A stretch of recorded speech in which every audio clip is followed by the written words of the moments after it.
To show you hooks now. So you've learned the jab cross. If you haven't seen that tutorial, you want to go back and check it out. But the hooks, again, I want to convince you that you completely can do this. This is not a big deal, right? All you're doing is taking your hand and smashing it into a bag full of cloth. And if I've taught 60-year-old women, 80-year-old dudes, I mean, people that don't speak English, anybody, if some vagrants at the River Seine in Paris, I taught them, you can learn this in seconds. So first thing I want to do is show you your hooks. We're going to get you loose and relaxed. If your body's tense, the likelihood that you're going to be able to accept the information is very slim. So I need you to shake everything out.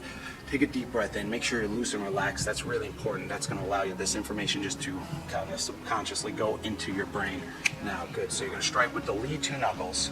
And if we're going to hit the bags, we're going to hit the sides of the bag. So again, we talk about stance, because if your stance is off, it kind of throws everything else off. The foundation example for a house, foundation's off, everything else is going to be crooked. So we want to start with good foundation, and the foundations are going to vary based on your setup, based on your attributes. The way you hold yourself normally for 16 years might affect the way you stand. So don't just pick 1 foot stance and try to stick into it. Get your own stance. Get a nice wide stance. Get something you feel balanced where you can go low, but you can also explode forward. So remember, kickboxing, boxing, you need to incorporate longer shots, longer hits, longer punches. So for your hooks, I'm going to show you how to do that. First thing I want to do is hit the sides of the bag on the hook, again with the lead two knuckles. For safety, we're going to keep the lead two knuckles behind your wrist, behind your elbow. You want to lock it in place, twist your hips, pivot your feet.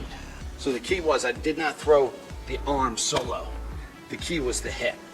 The hip went around first, and the hand actually, if I can use slow motion technology, hopefully I'll show you, the hand is going to get there second. Twist your hips, pivot your feet, the entire body coming through on the punch, hips driving the punch. That's really important on hooks, elbows, roundhouse kicks, and a lot of strikes.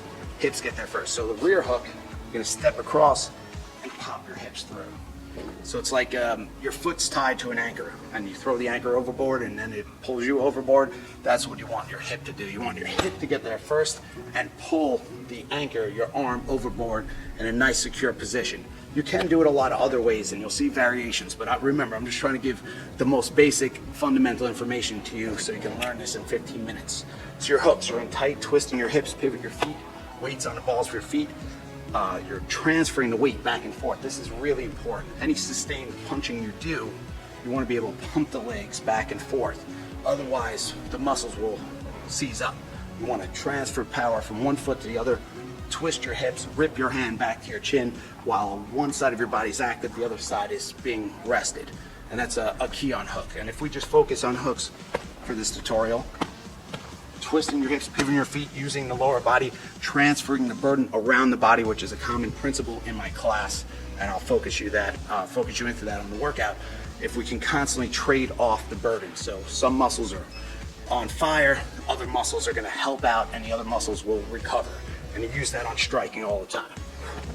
One thing I mentioned about earlier about longer shots. So you want to throw those longer hooks. All you're going to do is open up the elbow, right? So if you want to throw long looping hooks, we're just going to open up the angle here, and vice versa. If you want to throw tight hooks, you're going to close the angle. That's what gets most people off. They don't know where to step or how to step. Just make sure your arm is open. Of course, twist and pop straight through, especially on your lead hook. Twist, pop straight through. Right hook, same thing. Twist your hips, pivot your feet, open up the angle, changing the angle of the head. So let me recap. Hooks, lead two knuckles behind your wrist, behind your elbow, twisting your hips, pivot your feet. And if you watch the last tutorial, jab cross, long straight punches, stepping on your jab, twist, push off your back foot, explode off that back foot on your cross. So now you have your jab crosses and your hooks. You're almost there. You're feeling good. You're feeling like you can do this. So watch the next tutorial and get the DVD if you haven't already, guys, because I promise if you think I'm giving you quality here.